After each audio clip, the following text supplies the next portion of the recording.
All right. Okay, so we're recording today on May 25th. I'm Alicia Kane, and this is my new Gemini Moon Zoom circle with um, all you lovely ladies. Thank you for being here today. And this is this is my Gemini Moon time. So I'm really tuned in right now because Gemini. Um, there's a lot going on in Gemini, and I have a lot going on in Gemini. So I feel like things are just waking up. We've got the we're setting this to Washington D.C., which is the capital of the United States, so we can kind of see collectively, at least within our country, how this is could be playing out. And as I said, it's a spectrum, so the energies they want us to evolve. They want us to go to a higher level. Are they always are we always doing that? Is it always being represented that way? Well, we don't know. We can see things on the three-dimensional level and judge them, but there might always be a higher purpose behind it that we're not tuned into. So I want to say that because there's a lot of manipulation going on in the media, in the powers that be that want to manipulate we lowly humans into being controllable by what they want. So what this is representing here, the sun and the moon at 6 degrees of Gemini in the fifth house. The fifth house is so Gemini is about communication, and the fifth house is about joy. It's about the heart and playfulness. So if we are communicating in a very buoyant, light, bubbly way, our vibration raises and we are in tune with these higher vibrations from other galaxies. What you don't see in here is that in this in Gemini right now is the main star of the Palladian cluster. Palladians are seven sisters star system, star cluster out in the Gemini constellation right now. And it's conjunct the sun and the moon, Mercury, which is about communication, and Sedna, which I've discussed with you before, is the transformation of the feminine from the patriarchal power over to her emerging as the goddess, as the sea goddess. That was when her father chopped her fingers off when she was trying to climb back in the boat. And it was just how the patriarchy has tried to destroy the feminine. And she, knowing that she wasn't going to survive, um, she dove down into the sea, and her fingers became the sea animals, the whales and the porpoises. And so she transformed. It's this death and rebirth. And all of this is working together to inform us of higher vibrational telepathic communication. So when you get up, when you are awakened in the middle of the night, instead of feeling frustrated, oh no, I have an appointment, how am I going to work tomorrow? That brings us to this, the here and now, the 3D, the what we have to do. Try to just stop and breathe into your heart and focus on what are the messages, because there's a reason why you're getting up. It's not just because you can't sleep or you ate something that doesn't settle with you. There's messages that are coming to our planet, and the more aware we are of those messages, they will they will communicate to us information that we need to know. um what do we need to know? How to be more loving, how to be more less judgmental, and how to unplug from those energies that are wanting to bring us down, to fight, to argue, to point the finger, all the things that when you turn on the news of what you hear, we want to rise above all of that, because there is a beauty of what's going on now. So I've talked about um, Saturn over here, Saturn at 0 degrees Aries, and it's conjunct Neptune at 1 degree. So the date for Neptune, I think, was March 30th when it went into Aries. This is an energy that is saying, okay, we're going to go forward. There's going to be a more speed going forward, because when these planets were in Pisces, that was a deep water. It was really diving down and excavating deep spiritual, long held beliefs, maybe trauma from a previous lifetime, or from from our past. It was uncovering all of this stuff, and it was heavy, but we had to uncover it so we can look at it and feel it. I mean, I had a lot of memories coming up. I had a lot of dreams.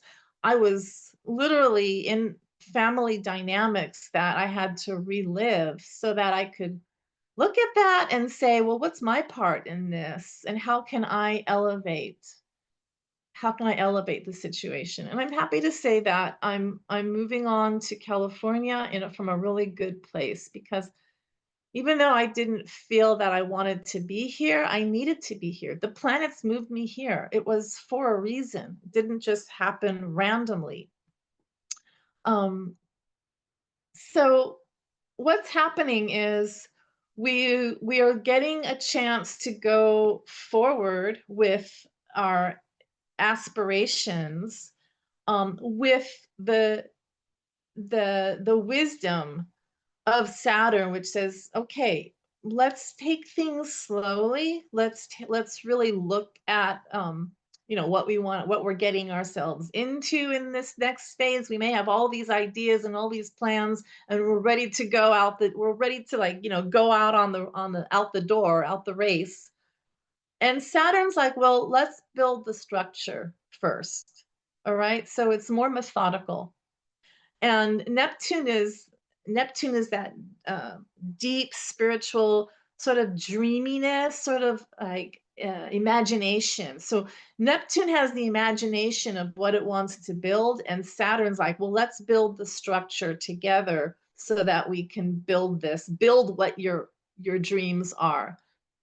And this is also being helped by Ceres. So you've got Ceres also in this the stellium of Saturn, Neptune, and Ceres. Ceres is divine feminine energy. So it's creation energy. She was the mother of Persephone, who went down into the underworld with Pluto. All these figures come to life. And because of her sorrow, she petitioned to Pluto to have Persephone up back on Earth, not in the underworld, for half the year. And when she left, Ceres created winter. So we have seasons because of Ceres. That's the myth of why we have winter when nothing is growing. But now it's springtime. Now we have this divine feminine energy coming back to life, thawing out, and the earth is pumping, the flowers are blooming. It's just all the birds. It's just a beautiful time of life and creation. So these are the energies that we have to work with, okay? And the communication from Gemini, from the Pleiades, is informing us from beyond our day-to-day realm. And that's when we get quiet and go into our heart and um, take down that information, whether you write, or whether I keep my phone now as I use the notes function and I record myself because I don't want to get out of bed. I just like, no, I don't want to. But when I use that note function and I just start, all this information comes to me and and then I can transpose it into it's actually writing. It's writing for me. None of it seems coherent. None of it seems like it's making any sense. I'm just speaking stream of consciousness into my phone, and then I will take it and put it into a document and go, "Oh my god, there's poetry in this. There's real step-by-step guidance." And for me, it's been very personal. It's been about my relationships with my family and what my next steps are. And I've had a lot of transformation in the past year or so. So it's almost like I'm my own therapist. You know, I did put a little bit of it into Chat GPT just so that it would organize it for me. Um, and it's a great tool, but like all tools, it's not something we want to make a habit out of. Okay? It's not some it's like not being addicted to your cell phone. You don't want to be addicted to Chat GPT because we want to continue sharpening our senses. We want to continue um developing our gifts like clairvoyance and telepathy, and these are gifts that were with us, um but we're dampened, and we're coming online with them again, especially when we have Mercury and the moon and the sun and Jupiter all in Gemini. And then we have Uranus that's going into Gemini in July. Okay, Uranus is the planet of technology, and technology is AI right now. And AI is going to come in. How we use it is going to make all the difference. And for those who are not aware, um, unfortunately, they may learn to rely on it, and it may even um, interfere with our own ability to think for ourselves if you rely on it. So you really want to be aware, very, very aware. Yes, it's an amazing tool. And being aware how you use it. Write first. Do your writing. Put it in there and make it so that maybe it polishes it a little bit. But don't just ask it questions and ask it to write for you, because I think that might be a way of relying on it too heavily. Okay. So now we can go into one other thing I want to just say is that Saturn and Neptune are in Aries, and that's an energy. It's a speeding up energy. So there may be a tendency to like do all these things that you have ideas that you've been wanting to do for a long time, but you just didn't get a chance to, and now you want to do that. You want to write that book. You want to create that business. All this stuff you want to do. You feel energetic. It's springtime. Okay, well, these planets are going to go. They're going to go retrograde back into Pisces later on this year, like around September, October. First one, then the other, both Saturn and Neptune. And it's almost going to feel like throwing water on fire. It's like going backwards and going, oh, here we are back again where we were for, the last 3 years in for Saturn had been in Pisces, and then for Neptune, like, I don't know, 14 years, a long time. And we're like, oh, we're done with this energy, but here it is again. And it gives us a chance to slow down and really analyze, where do we want to go? What are our dreams? Is it the best thing for us? So it's using that structure and that discipline to really look at where we want to put our energy, because come um 2026, like around February, I believe, they're again going to go back into Saturn and Neptune will go back into Aries, and they'll both be at 0 degrees Aries at the same time, like holding hands, walking together as partners.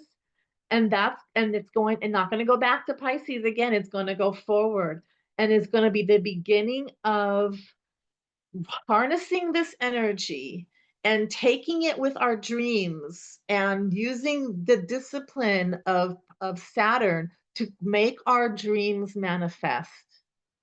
Okay, you understand? So you hear what I'm saying? This is going to be a very powerful time for us if we, do it methodically and not just um not expend our energy in ways that are not going to be for our highest good, but really give us a chance to say, is this for our highest good? Communicating with those higher level beings, vibrations, the Pleiadians, the Arcturians, that information that comes down to us, you can count on it that it's pure love, and it's taking humanity onto a much higher vibration. So we want to be able to use that energy with our own ability and capacity to make things happen. So the energies are really going to be for our highest good. And if you go back, when those planets go back into Pisces, so the point is, don't stop doing what you're doing, but you want to do out of fear. Don't say to yourself, I'm not good enough. Don't bring these doubts into your psyche that stops you from creating what you want to create, and that stops you from elevating, because this is an unknown territory. And we don't like change. Humans, I do, because I'm all about change. So I'm used to this, but I understand that change can be really scary. We're not going backward to change. We're going backward to just edit and audit. We're just auditing. We're making sure we're being methodical. We want to go into the next phase in the highest, for our highest potential, the highest good of all. Because come 26, we're going to just really fly with what we want. Now, what's going on in the world is going to be really irrelevant to us if we're on that trajectory, because they're not going to be on that trajectory. They're going to be on a lower trajectory. And we can't let that bring us down to the lower trajectory.